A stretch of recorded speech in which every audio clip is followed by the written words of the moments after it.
سورہ البقرہ کی پچھلی آیت کا تھوڑا سا يسألونك عن الشهر الحرام ایک چھوٹا سا ریویو کرتے ہوئے ہم آگے اپنے سبق کو اس کے ساتھ اٹیچ کریں گے۔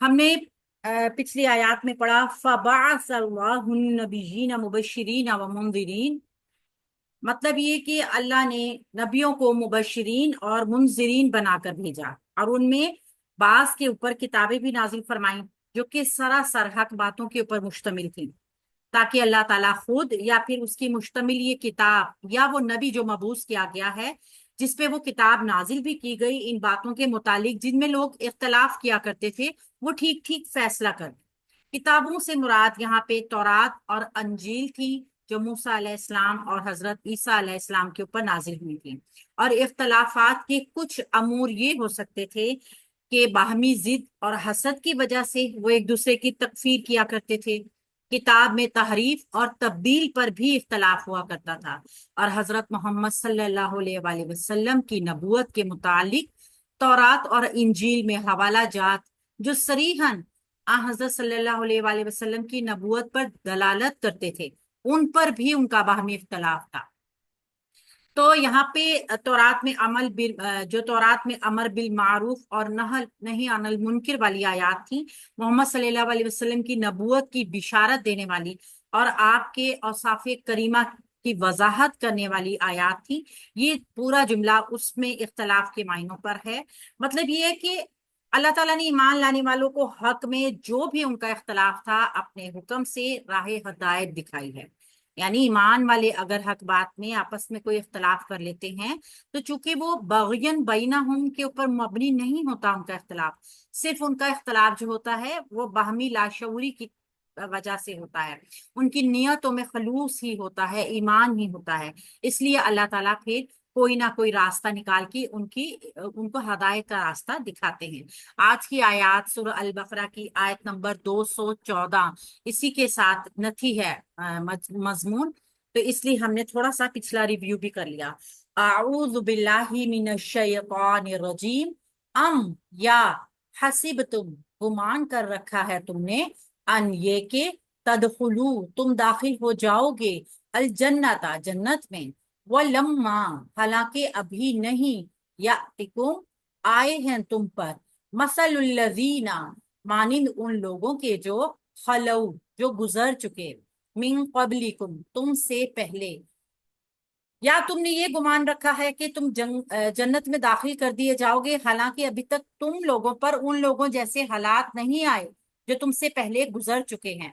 مستہم پہنچی ہے ان کو البأساء تنگ دستی، والضراء اور تکلیف، وزلزلوا اور وہ بری طرح ہلائے گئے، حتیٰ یہاں تک کہ یقولا وہ کہہ اٹھے، الرسول رسول یعنی رسول کہہ اٹھے، والذین اور وہ لوگ جو آمنو جو ایمان لائے ہوئے تھے، یعنی رسول اور اہل ایمان دونوں کہہ اٹھے، معہو ساتھ اس کے، متا کب، نصر اللہ مدد اللہ کی، یعنی اللہ کی مدد کب آئے گی، اللہ سن لو، انا یقیناً نصر اللہ اللہ کی مدد قریب قریب ہے۔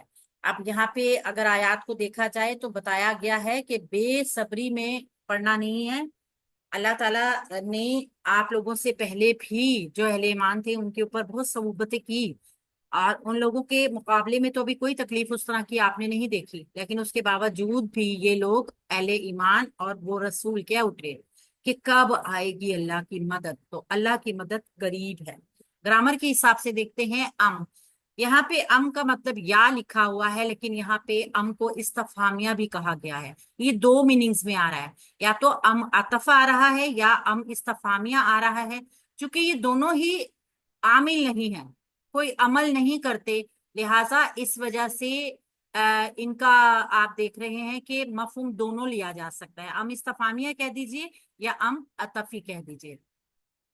حسیب تم گمان کر رکھا ہے تم نے یا گمان کیا تم نے، حسیب تم فعل ہے ماضی کا، اور جمع ہے مذکر ہے حاضر ہے، حاسین با اس کا روٹ ورڈ ہے، گمان کر رکھا ہے تم نے، ان یہ کہ ان یہاں پہ حرف ناصبہ ہے، کیونکہ ان مصدریہ جو ہوتا ہے نا وہ ناسبہ ہوتا ہے اور آگے آنے والے فعل مضارع کو منصوب کرتا ہے.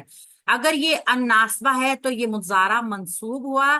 مضارع منصوب میں چونکہ یہ افعال خمسہ ہے جس میں نون موجود ہوتا ہے تو اس کا نون اعرابی ڈراپ ہو گیا یا نون اضافت گر گیا، دونوں ایک ہی معنی ہیں.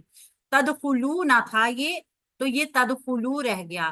دال خوا لام اس کا روٹ ورڈ ہے، تا علامت مضارع ہے، تم داخل ہو جاؤ گے. یہ ان کی وجہ سے اس کا ترجمہ آپ دیکھ رہے ہیں مستقبل میں ہے. فعل ہے مضارع کا جمع مذکر حاضر کا صیغہ ہے. الجنتا جنت میں، فعل کے لیے فاعل مفعول بنے گا کیونکہ منصوب آ رہا ہے. الجنتا مفعول. حالانکہ واو حالیہ ہے. واو حالیہ پچھلے جملے سے ربط کو توڑتا ہے. ہم نے پہلے بھی دیکھا ہے اس کو کہ واو حالیہ کیوں لایا جاتا ہے. ایک جملہ جو ایک ربط میں آ رہا ہے، ایک کنڈیشن میں آ رہا ہے، ایک حالت میں آ رہا ہے، جب اس حالت کو بریک کرنا ہو تو پھر واو حالیہ لایا جاتا ہے. آپ دیکھیں گے گمان کیا ہے تم نے کہ تم جنت میں داخل ہو جاؤ گے، ساتھ ہی بتا دیا گیا ابھی تم پہ وہ حالات نہیں آئے جو لوگوں پہ آ چکے تھے تم سے پہلے والے. وَلَمَّا یہاں پہ لما جو ہے نا اس کو ہم ظرفیہ کہتے ہیں. اس میں ظرف پایا جاتا ہے یعنی زمانہ پایا جاتا ہے. اگر ہم اس کو دیکھیں حالانکہ ابھی نہیں، وقت موجودہ کا مفہوم تو ہے لیکن اس میں اکثر زیادہ تر جو ہوتا ہے نا اس کے بعد جو مضارع آتا ہے وہ مستقبل کا مفہوم بھی دے دیتا ہے. اور ابھی نہیں ہوا کام لیکن فیوچر میں ہو سکتا ہے. اس طرح کا یہ لمحہ جو ہے یہ منفی کے ساتھ دیتا ہے حالت. آپ دیکھیے وَلَمَّا حالانکہ ابھی نہیں، منفی کا مفہوم تو آ گیا. یا تکم آئے ہیں تم پر، یعنی ابھی نہیں آئے، فیوچر میں تو معلوم نہیں کیا حال ہوگا لیکن ابھی موجودہ حالت وہ نہیں ہے. تو یہ مستقبل کی نشاندہی تو کرتا ہے لیکن یہ حال میں جو حالات ہوتے ہیں نا اس کے بارے میں اس کا بیان یہ ہوتا ہے کہ ابھی تک ایسا نہیں ہوا، میں بھی فیوچر میں ہو جائے. وَلَمَّا حالانکہ ابھی نہیں، یَأْتِکُمْ آئے ہیں تم پر. یأتی فعل مضارع مجزوم. یہ لمحہ جو ہے نا ظرف آئی مضارع کو مجزوم کرتا ہے، مضارع کو مجزوم کر کے منفی کے معنوں میں لے جاتا ہے.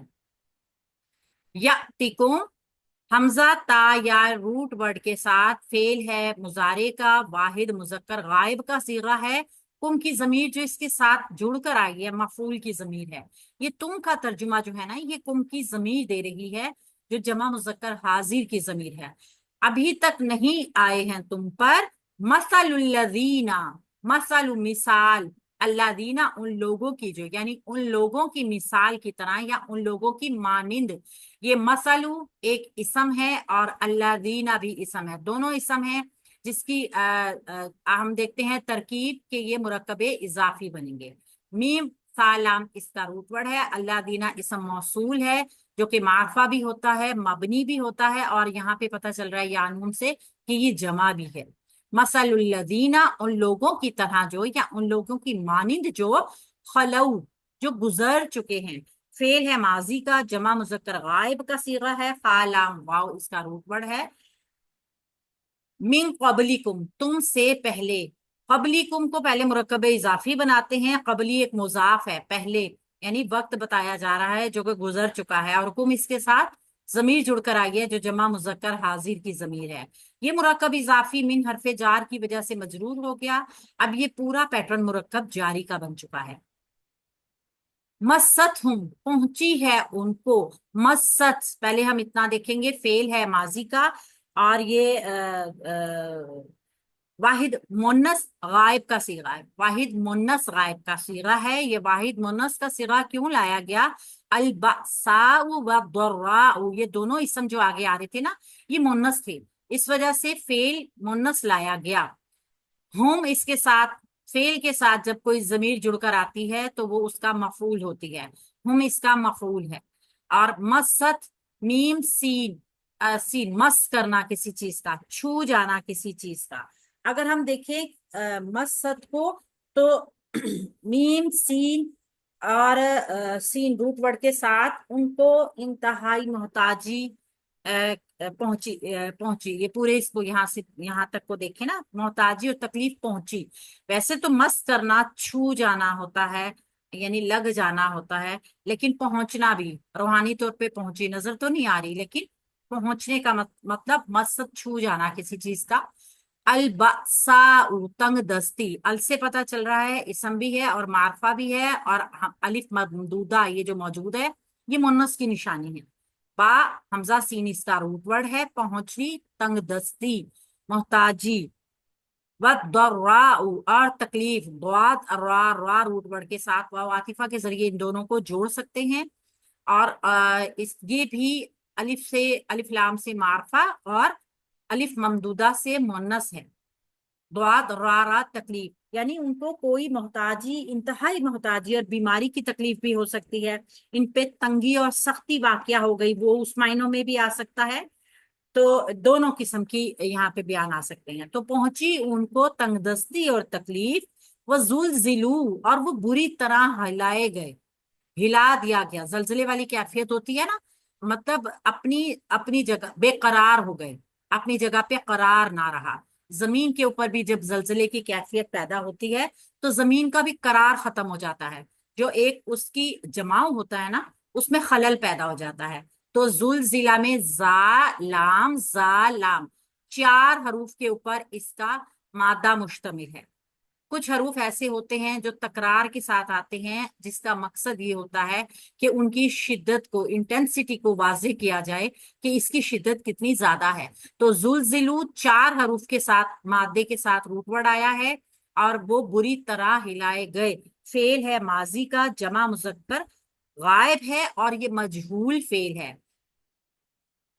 فعل ماضی مجہول، ہلائے گئے، آپ دیکھ رہے ہیں نا، وہ ہلا نہیں بلکہ اس کو ہلایا گیا، یعنی کہ کام کرنے والا کا علم نہیں ہوا کہ اس کو کس نے ہلا دیا بری طرح. حتی یہاں تک کہ، حتی حرف غایت ہے، کسی چیز کی غرض و غایت بتانے کے لیے آتا ہے، جبکہ یہ حرف ناصبہ بھی ہے. اگر اس کے بعد فعل مضارع ہوگا تو وہ منصوب ہوگا، یہ بھی اس کی نشانی ہے. حتی یہاں تک کہ، یقولا کہہ اٹھے. افعال اربع میں سے یقولا آ رہا ہے تو آپ اس کا منصوب ہونا دیکھ رہے ہیں. یقولا کہہ اٹھے، یہ واحد کے لیے، واحد مذکر غائب کا صیغہ ہے، اور قاف واو لام اس کا روٹ ورڈ ہے. کہہ اٹھے، یقولا، کالا یقولا، یہ منصوب ہونے کی وجہ سے جو ہے نا لام کے اوپر زبر نظر آ رہی ہے، مجہول فعل نہیں ہے، فعل مضارع ہے، معروف ہی ہے. الرسول، رسول، فعل کے بعد چونکہ واحد مذکر غائب کا فعل ہے تو فاعل باہر آ سکتا ہے، اور الرسول جو ہے وہ اس کا فاعل ہے کیونکہ مرفوع اسم آیا ہمارے پاس را سین لام کے ساتھ. ہم نے دیکھا تھا کل اچھی طرح کہ نبی اور رسول میں فرق کیا ہے. نبی عام اور رسول خاص ہے. رسول وہ جس کو اللہ تعالیٰ نے کوئی شریعت دے کے بھیجا ہے، جبکہ نبی جو ہوتا ہے وہ دی گئی شریعتوں کے اوپر ہی عمل درآمد کروانے کے لیے آتے ہیں. حرف عطف ہے، الذین موصول ہے، وہ لوگ جو، ال سے پتہ چلتا ہے معرفہ ہے، یا نون جمع کی علامت ہے. یہ معرفہ بھی ہوتے ہیں سارے، حالت رفع میں بھی ہوتے ہیں اور مبنی بھی ہوتے ہیں. آمنو جو ایمان لائے، جمع مذکر غائب کا صیغہ ہے، حمزہ میم نون روٹ ورڈ کے ساتھ فعل ہے ماضی کا، اور یعنی کہ رسول بھی اور وہ لوگ بھی جو ایمان لائے. اگر ہم دیکھیں تو یہ بھی دونوں اس کا فاعل ہی بن کر آ رہے ہیں نا. رسول ظاہری فاعل ہے، والذین یہاں پہ چونکہ مبنی ہے تو ہم اس کو بھی فاعل ہی کنسیڈر کر سکتے ہیں. اس کی وجہ کیا ہے کہ کہہ اٹھے رسول بھی وہ لوگ بھی جو ایمان لائے، یعنی سب لوگوں نے کہہ دیا. معہو، مع ساتھ، ہو اس کے، رسولوں کے ساتھ ان لوگوں نے بھی کہہ دیا جو ایمان لائے. مع ظرف ہے، ہو اس کے ساتھ ضمیر جڑ کر آئی مرکب اضافی کا پیٹرن بنا رہی ہے، جو کہ ہم یہاں پہ دیکھیں گے کہ مفعول بن رہا ہے فعل کے لیے. متا کب، متا حرف کلمہ استفہام ہے، کلمہ استفہام ہے. ایسے حروف جو استفہام کے لیے آتے ہیں، سوال کرنے کے لیے آتے ہیں، ان کی کوئی گردان وغیرہ کچھ بھی نہیں ہوتی، یہ صرف ایک حرف ہوتے ہیں. جیسے ہم نے آ کو بھی دیکھا تھا، جیسے ہم نے حل کو بھی دیکھا، اس سے پہلے ہم نے ام کو بھی استفہام دیکھا، اور اب یہ متا بھی استفہام آ گیا ہے. تو یہ کلمہ استفہامیہ کہلاتا ہے جو کہ سوال کرنے کے لیے آتا ہے. اسکرین شاٹ لے لیجئے.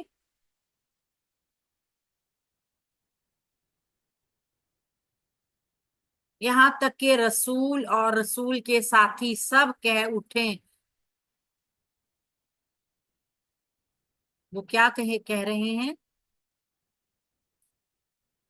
متا، کب آئے گی نصر اللہ، اللہ کی مدد، مرکب اضافی بن رہا ہے، نصر ایک اسم ہے اور اللہ ہی مجرور ہو کر آ رہا ہے، یہ مضاف ہے، یہ مضاف علیہ ہے، نصر اللہ اللہ کی مدد کب آئے گی۔ اب اس جملے کو جملہ استفہامیہ میں لیں گے ہم۔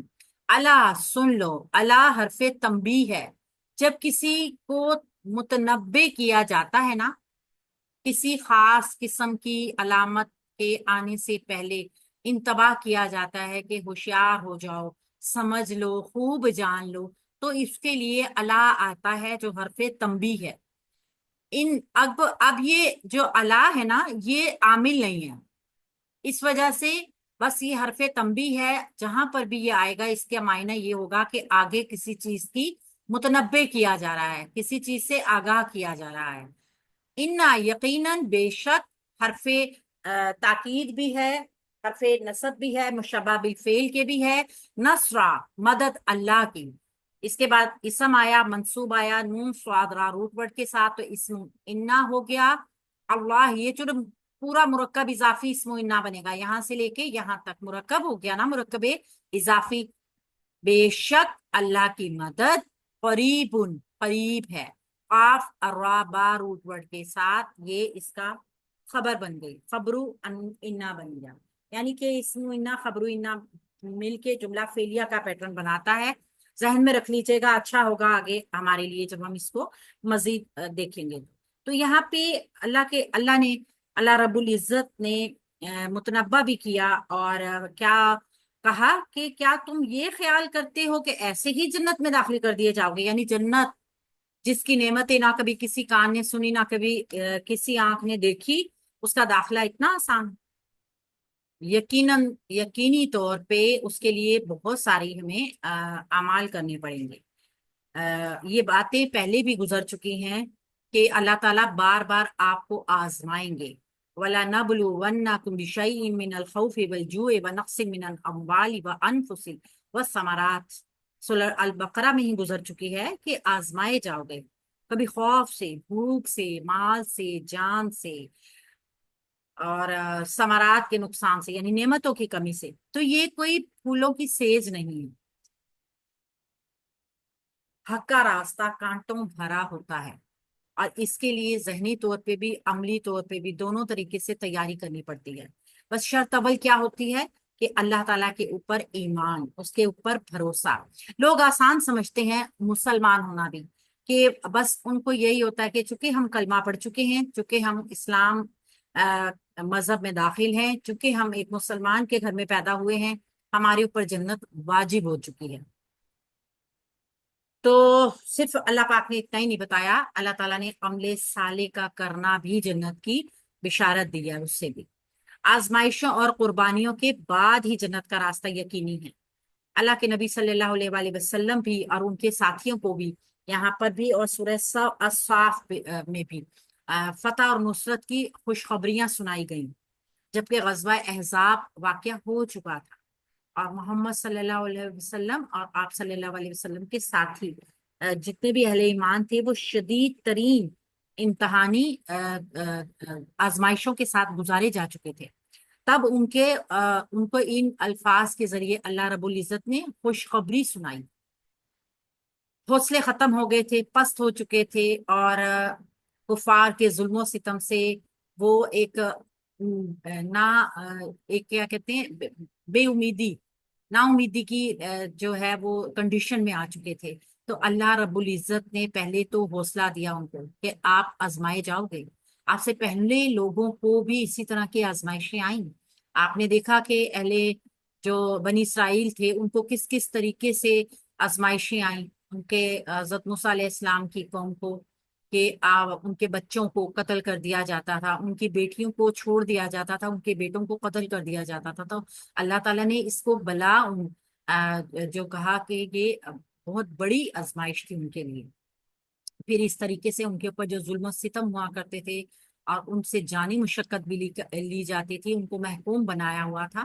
تو اسی طریقے سے ہم جب حضرت یوسف علیہ السلام کی لائف کو دیکھتے ہیں تو کس طریقے سے اپنے سگے بھائیوں کے ذریعے ہی کنویں میں پہنچے، پھر وہاں پہ ان کو خریدا بھی گیا، پھر اس کے بعد ان کے ساتھ ان کے اوپر الزام بھی لگا، پھر انہوں نے جیل بھی کاٹی، یعنی یہ ساری آزمائشیں تھیں انبیاء کرام کی۔ ایوب علیہ السلام کو دیکھا کہ ان کے جسم کو کس طریقے سے اللہ تعالیٰ نے ان کی جان سے آزمائش لی۔ یونس علیہ السلام کو دیکھا، مچھلی کے پیٹ میں 40 دن تک ان کا قیام رہا، پھر اللہ تعالیٰ نے ان کو وہاں سے نکالا، اور ان کی وہ آزمائش تھی۔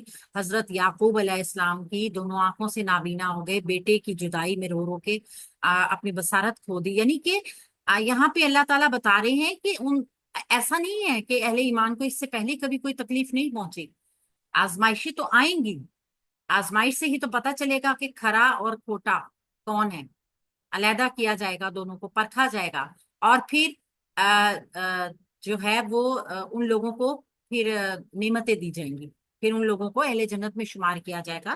تو یہاں پہ اینڈ پہ اللہ تعالیٰ نے پھر ان لوگوں کے لیے جو اللہ کے نبی صلی اللہ علیہ وآلہ وسلم کی ساتھی تھے، اور اللہ کے نبی کے ساتھ وہ لوگ تھک گئے، مایوس ہو گئے، تو پھر اللہ تعالیٰ نے ان کو امید کی کرن دلائی کہ بے شک اللہ کی مدد قریب ہے۔ اللہ تعالیٰ کس طریقے سے جب کوئی اللہ